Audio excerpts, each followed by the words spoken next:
and in all your doings, you have remained excellent. My question has to do with education.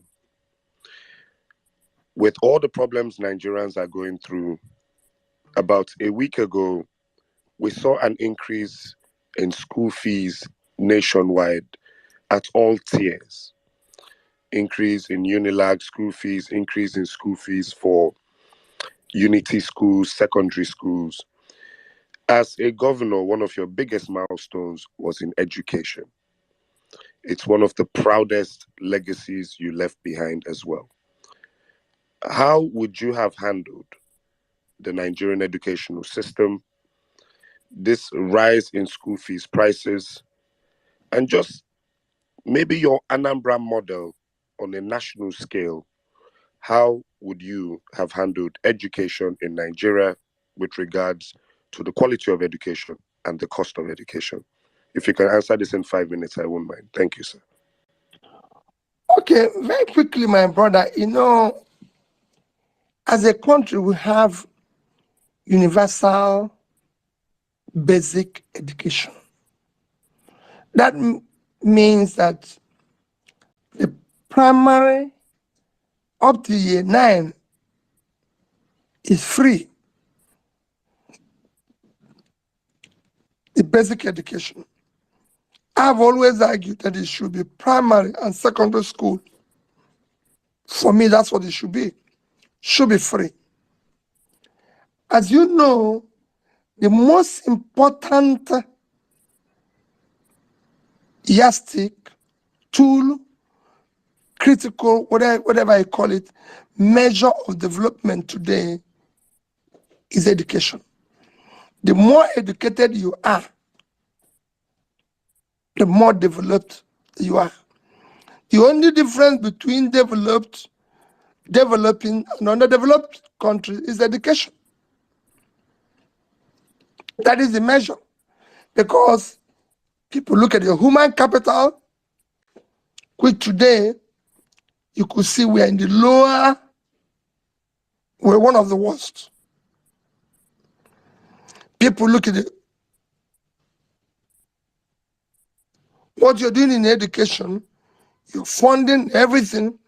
So for me, when I mention issue of savings from subsidy, after you've done the right things to make sure that it's not where we are today, your investment should be in that critical area of development, especially in the north. But it's all over Nigeria. You need to invest aggressively in education, in health, and in pulling people out of poverty. We started with education. So for me, the basic education, which is primary and secondary school education, will be free. I will work with the states to fund it aggressively. We did it as governors, and what we did is to say, it doesn't matter to me whether it's private, private, public, owned by agencies and everything, we are going to support it aggressively. And that is what we need to take back. Encourage those in private, encourage them, just do whatever everybody is doing all over the world. How much do we spend per child? It is critical, it's important. On the tertiary, especially university,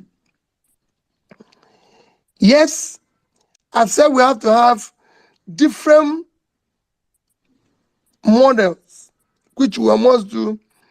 The government must state, this is our contribution, which will be very clear annually to support university education and going to universities based on their population.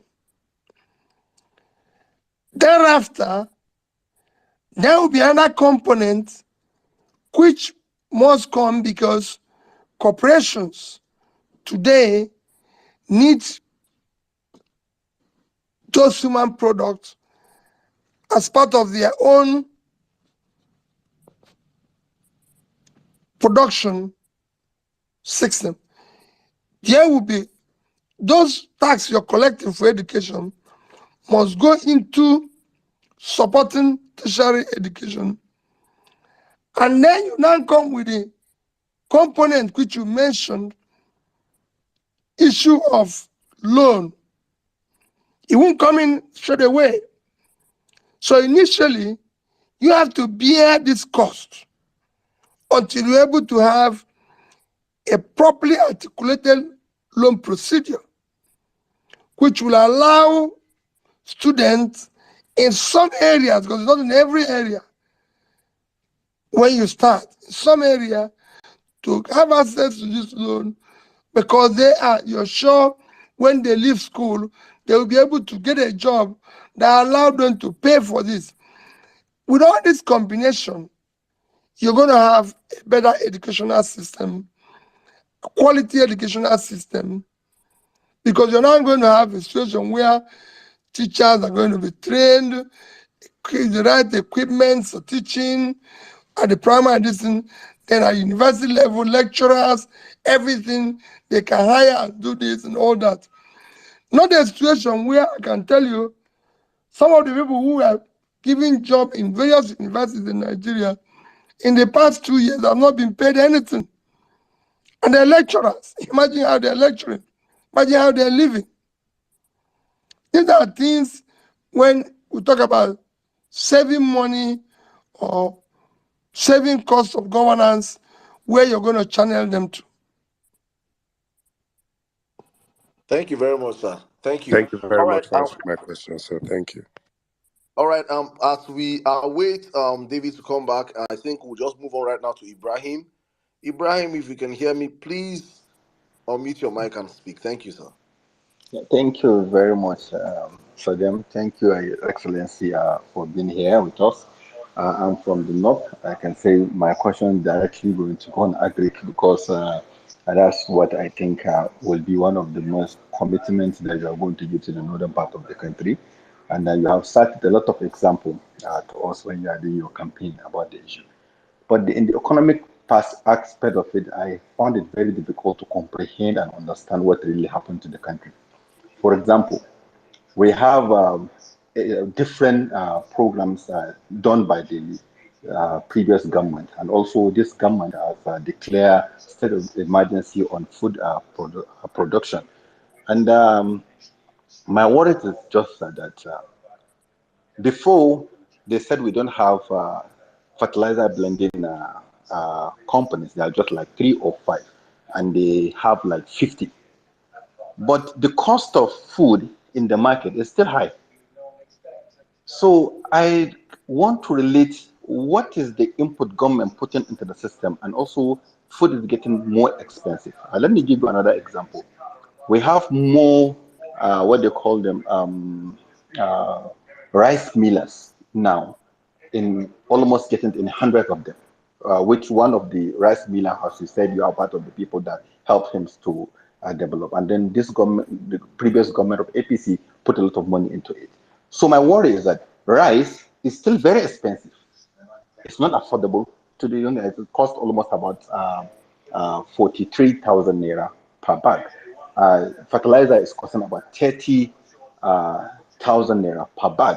And the insecurity in the northern part of the country, if you can see Zafra and other places, people have to pay tax for them to do their to go to their farm.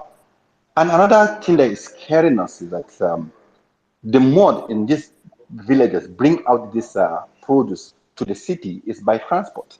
And this subsidy issue is so affecting the rice issue. So with all this, the word that Saddam don't want us to put, the renew, whatever that we used to call it, which everybody is feeling today. So my question is directly to you, sir. Help us to understand the economics. If it happens that you become the president in the next 2 or 3 months, what will you do different so that at least this rising cost of food would at least go down for Nigerians to benefit from being a Nigerian that have a very wide and very big fertile land for us to do agriculture? How do we get this food because food is the main security that we can have. Because even the education, everything, we need to get food. Well, thank you, Ibrahim. Ibrahim, I've said a lot about the issue of agriculture and issue of implementation of various policies, projects, various schemes of the past. What you're experiencing is poor implementation of those schemes. They were not properly executed. They were not properly channeled where they should go. They've all become transactional schemes, transactional policies that went into the same tunnel of corruption. So in the end, they actually, instead of helping to ameliorate the situation, worsened it. The North, I've said, is going through a major problem today that is bordered on poverty, mass poverty. And if you want to solve that problem, you have to pull people out of poverty. And agriculture is number one item to solve that problem, because we have vast uncultivated land that we need to cultivate. Nigeria can make more money from agriculture, can earn more from export billions of dollars from agriculture that the president earns from oil. And I've given several examples, which I don't need to go back into. Because you've seen me, Brian, you followed me everywhere where I say that Niger State alone is 2.5 times the size of Netherlands. And if Netherlands can do export of agricultural products in 1 year of over $120 billion, which is about 6 times what Nigeria earned from oil, Nigeria can do more. We can earn more from it. And we will be able to do today in Dubai, small space, the same holidays and holiday anything. They are now doing quite a number of agricultural products. We have massive uncultivated land in Boronu, 70,000 square kilometers, which again is about not exactly, but about 2.5 times the size of Netherlands. So we have opportunities that are there. And to pull people out of poverty is to invest in this land. But you have to do it through the right channel. You have to do it properly. It has to be through verifiable and means people can see. Governance is a very simple thing. If we said, you talk about having more rice mills, having more this and everything. For example,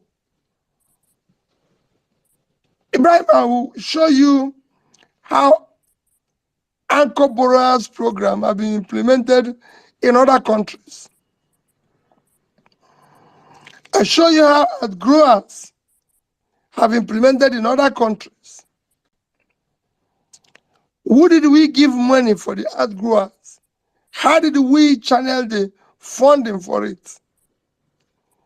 The rice millers, are they the ones we are funding in order to fund properly those who are going to supply them inputs? So if it's a rice mill, are we supporting the big miller to be able to support those who are going to support him party to be able to give us the rice. Who are we dealing with? And what are we trying to achieve? I said in economic program, you must think it through. We can change all that and do it properly. When it's transparently implemented, it will work. It is not something we need to go far to find, whether it's the fertilizer or anything. All these are not coming down, Ibrahim, because it's based on transaction. Otherwise, it will be cheaper, it will be competitive, because labor is cheaper. First is that, how are we doing it? Ibrahim, we have a Bank of Agriculture, domiciled in Kaduna. And this is being implemented to the Bank of Agriculture. Who are the beneficiaries of this loan? Are they farmers? Are they politicians? These are questions. Who are those who are involved? I have seen this. I've seen people, even in my own state, when we came in, there was a standing agricultural loan. When we tried to recover it, none of the loans went to farmers. The funds ended up in hands of politicians who have nothing to do with farm. And that is the problem. So the implementation must be proper. It must go directly to those who need it, and it must be followed up to ensure that we're getting value for that. If we do it, the prices will come down. We'll use it to pull people out of poverty. We will do more. Ibrahim, you know we've been to, and I'm sure you can still do it today, go to prisons and see those who are involved with kidnap and killings. They will tell you how much they are paid for an operation. It is 30, 40, 50,000. Which means if they have something they're doing that can give them that amount every month, that's it. The more you pull people out of poverty, the more you reduce the criminality. This needs to be properly implemented. This must be preached. All Thank right. you, Ibrahim. Thank you very much, sir. Thank you. I think it's only justice I pass the mic right now to a lady, Miss Barriat, and our first female question of the day. Miss Barriat, if you can hear me, you have the space. Good evening. Hi, Saddam. Can you hear me? Loud, Hello, can Perfectly. you hear me? loud and clear. Go on, please. Perfectly. Continue. Hello, can you hear me? Yeah, Miss Barriers, we can hear you. So, good evening, Your Okay, Saddam, Excellency, she might need once to log again. out and come As back I again. always There's refer to you as my president. So, as I am here, I am speaking to my president, and I believe every other person listening knows that we are listening to our president speak to us, the man we know we voted for on the 25th of February. Here is my question, sir, just to follow up on what Ibrahim Abdul Karim has already asked you. I am a trader, just as you always introduce yourself. I am in the agricultural sector. I trade in fruits and veggies. And one of the biggest complaints that a lot of the farmers with right now, always talk about has to do with logistics and multiple taxes that they face from the farms to the market. So, my question to you, Your Excellency, my president, our president, how would you handle the issues relating to the logistics involved in transporting food from farms to around the infrastructures and the multiple taxation that these drivers and farmers face from to the market. Thank you very much for your time. Thank you, my sister, for that question. I know Ibrahim mentioned it. First, let me start by answering it. Since that at times I just get, how did we arrive here? If the colonial masters was able to build a rail in the 60s to make sure that they transport the food from the north, Kanu, everywhere in the north, to the south and to export. What has changed today? These are 60s. I went to southern Kaduna and I saw rail in Kafanchan. Somebody said to me from Kafanchan, they used to load agricultural products that go to Lagos. If that happened in the 60s, why can't we do it today? On the issue of multiple taxation, all those, again, is bordered on corruption and transaction, which when you are determined to eliminate it, will be able. Where are the corporations which government can support and be able to get value for it? And all this is what you can do by the time you have proper support that are channeled in the right direction. A Bank of Agriculture is in the north supporting all this. Where there's stringent rules that nobody can play with, you get it solved. And then because you're interfacing with these farmers like you, because like I said, it's a learning process too. Because the government is determined to do it, they will listen to the farmers. Yes, there's issues of insecurity. Ibrahim mentioned the farmers can go to farm. Yes, that is number one job of government, to secure the people. So if you're determined to do all this, we've spent enough money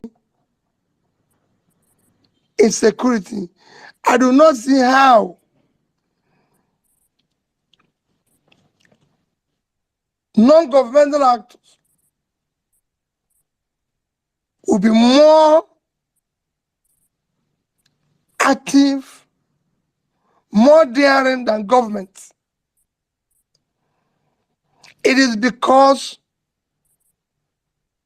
what we spend in dealing with insecurity are also somehow immersed in this transactional life. You just criminalize the place. So this is time to do things now differently, involving all levels of government, from the community level to local government level to state level to national level, with clear mandates, clear implementation plan, that at any time there's a problem, all those involved will be dealt with. If you do that, you see it differently. When we lend money to farmers, it will shock you. Jenny farmers in Anambra State, we were able, apart from flooding, which occurred a particular year, to recover about 70%. Flooding came and worsened it. When we learned the proper farmers, we were able to see increased production, and we visited them.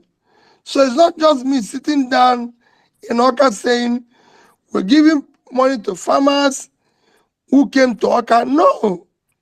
We went to their local government, went to their villages, we went to see everything. So when they had flooding, we were able to intervene to even save those who had loans from other areas, because we could see what they're doing. And again, to build the proper infrastructure that gives them access to the markets. And all these are doable if we're determined to do the right thing. All right, thank you very much, sir. Thank you. Ibrahim, you say you want to have a follow-up question on agriculture real quick? Not a follow-up question. It's just for me to testify to what our Apple Hetty is saying. For example, in Kaduna and also in Sokoto, I've seen these roads. They call them the agriculture. It's a fund for in the agriculture department in the Ministry of Agri to develop rural roads. But in my area, for example, in Sokoto, I think Locust Wiwa, I have seen a project given to one of the directors stayed around that place, and they built the road. As I talked to you today, anyone that is in Kaduna, if you know the house of the immediate former agri minister, if you go there, you will see the road being done with that kind of fund. So I think what Mr. Pio is saying is really true. Most of these funds end up in the pocket of politicians because they are not doing the right thing. So money and system and document has been are designed to help Nigerians to make sure that this food has become a little bit cheaper. But because this money end up in the pocket of people, this is just the intervention I just want to give. Thank you. All right, thank you very much, Ibrahim. Thank you. I think Otumba, you're meant to come in now with your questions. I don't know if you're ready. Yes, I am. Yes, I am. Thank you, Your Excellency, sir. My question is still on the economy. Given the economic downturn, we're seeing multinational companies report massive losses. From Cadbury, I think they had 20 billion in losses. MTN, 131 billion in losses. The NGX, 232 billion. Nigerian Breweries, 71 billion. Guinness Nigeria, 18 billion. Airtel is, I think they reported about $151 million in losses. And a lot of this is attributed to the floating of the Naira. We've seen the dollar, we see the Naira weaken against the dollar, we've seen Naira weaken against the British pounds. If you were in charge of the economy, which we hopefully you will be soon, what economic policies would you help implement around the floating of the Naira?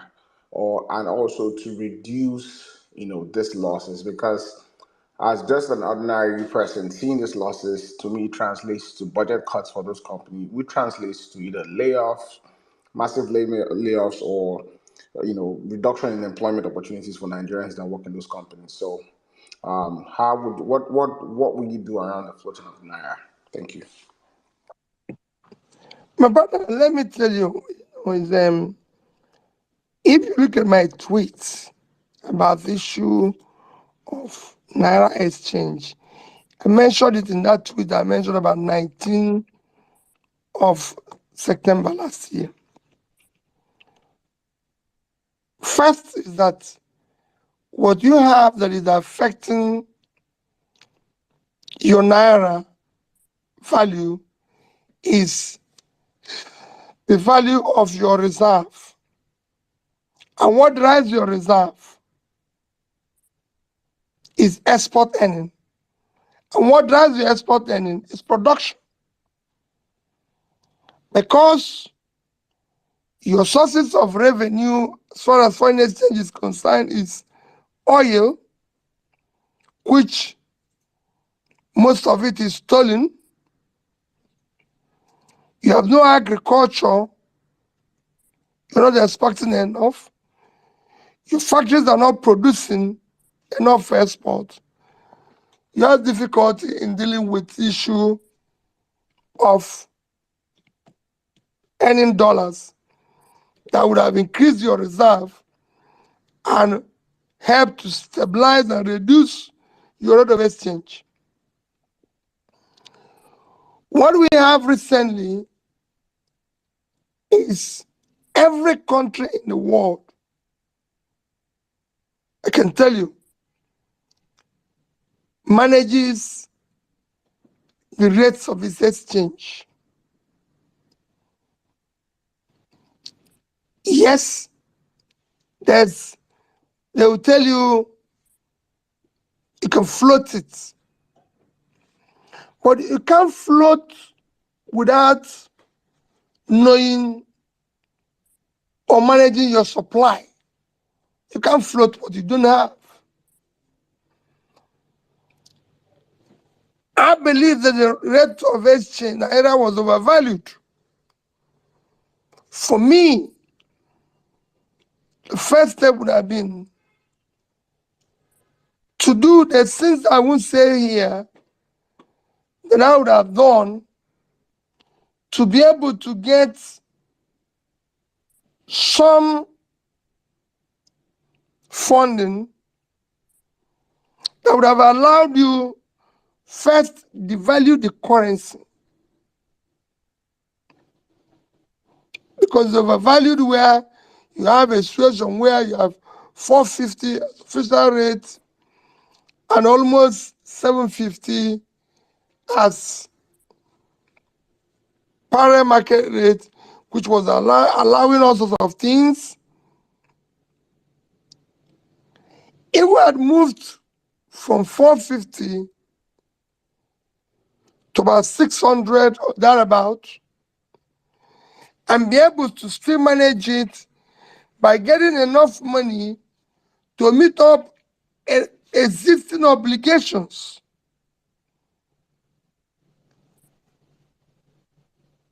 Corporations and people will lose money,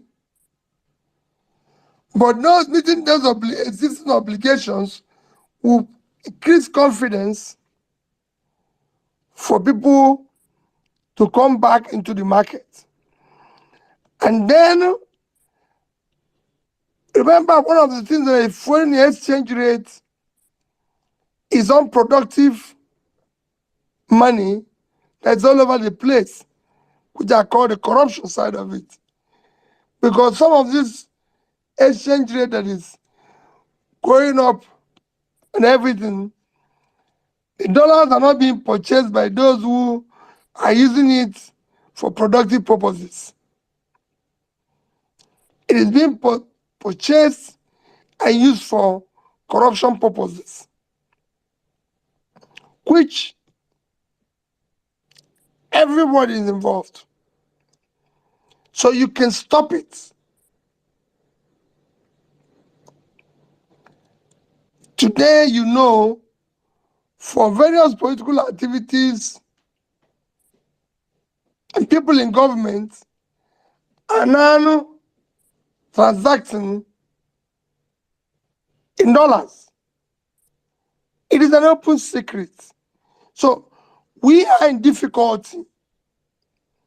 Some of this we have to start doing it differently.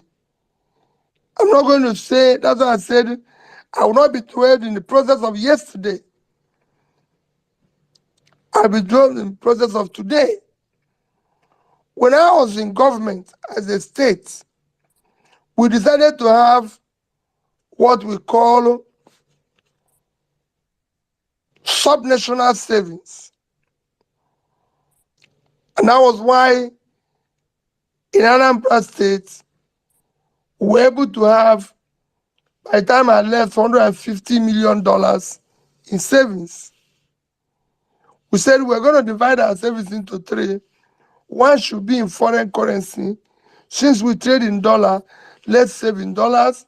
One should be in Naira, the other will be in investments, shares and stocks and bonds, and local bonds. And that's what we did. So I have $150 million in savings. You've read in Ngozi's book, I refer to it every day, where he said, I supported savings because I know what the reserve would have been. If you ask Mr. Ganga, who was there, who actually was the, can say, the architect of the Sovereign Wealth Fund, he would tell you that if there's a governor who gave him all the support, I was there. So, for me, the things we would have done differently, because we didn't do it in the past, we're suffering now, but we can start today to do it. If we had done the right things and be manage the rate more effectively, and then support all exportable items in order to earn revenue, stop the oil stealing, which the government have said they're stopping and everything. I said that I was a little bit disappointed that we caught a ship that had 8,000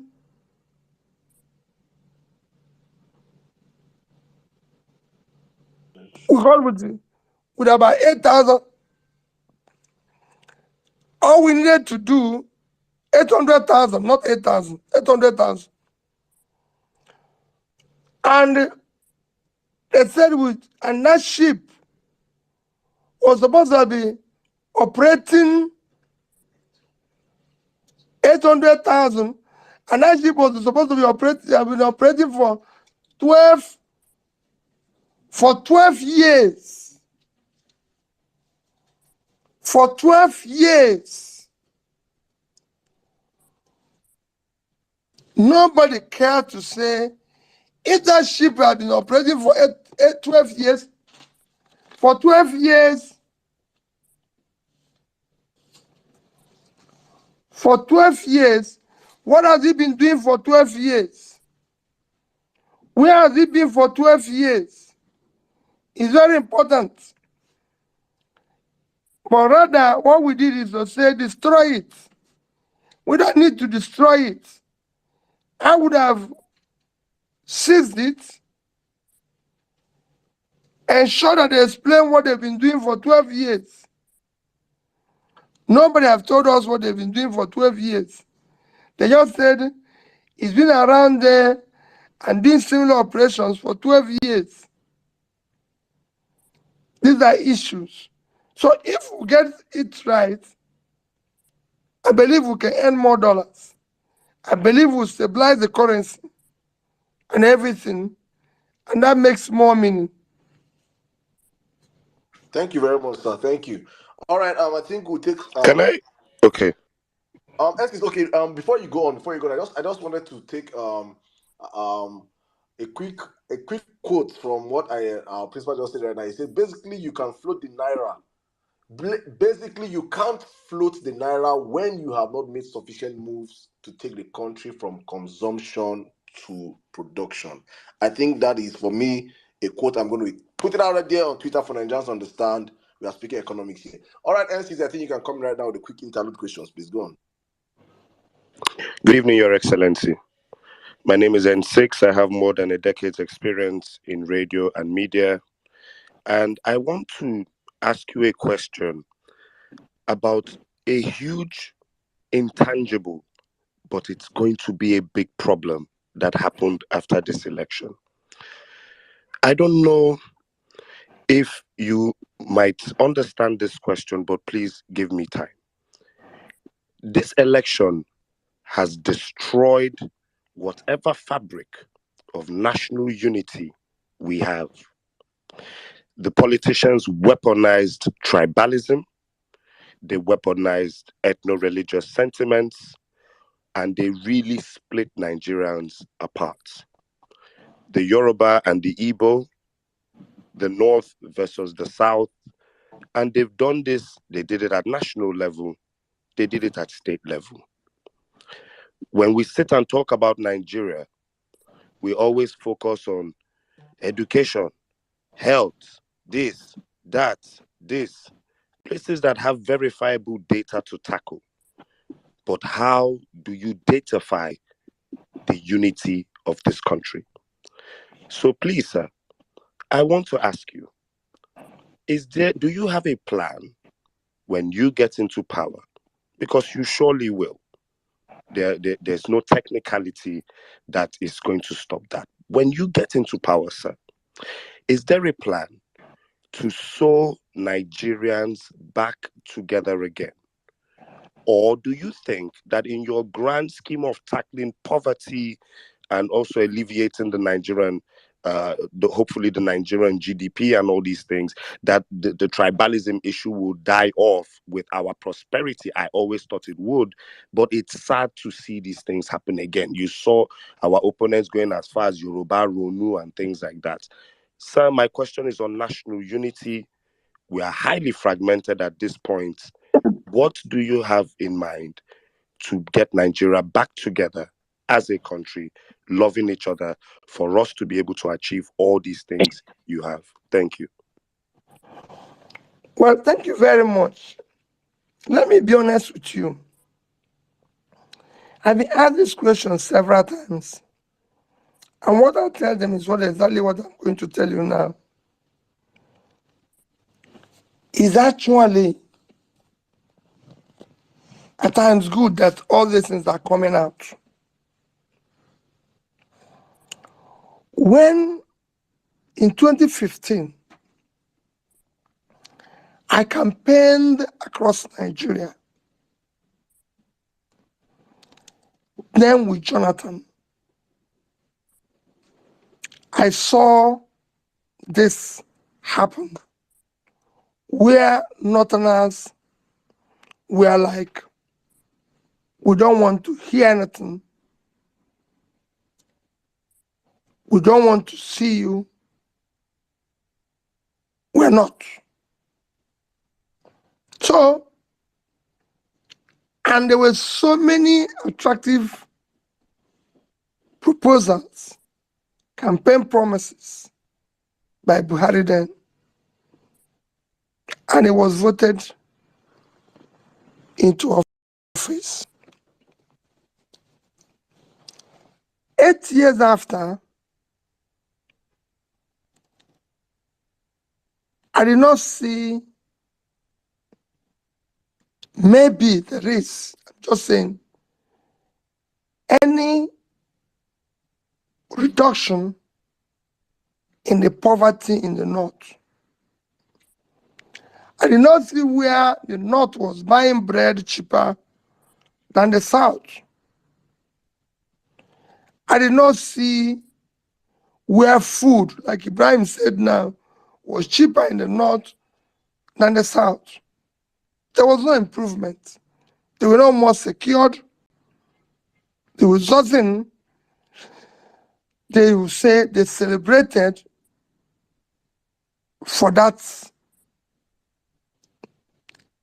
taking that ethnic stand. Today, we're seeing a similar situation in the Southwest, where people think it is our turn, we don't care, it's not this and everything.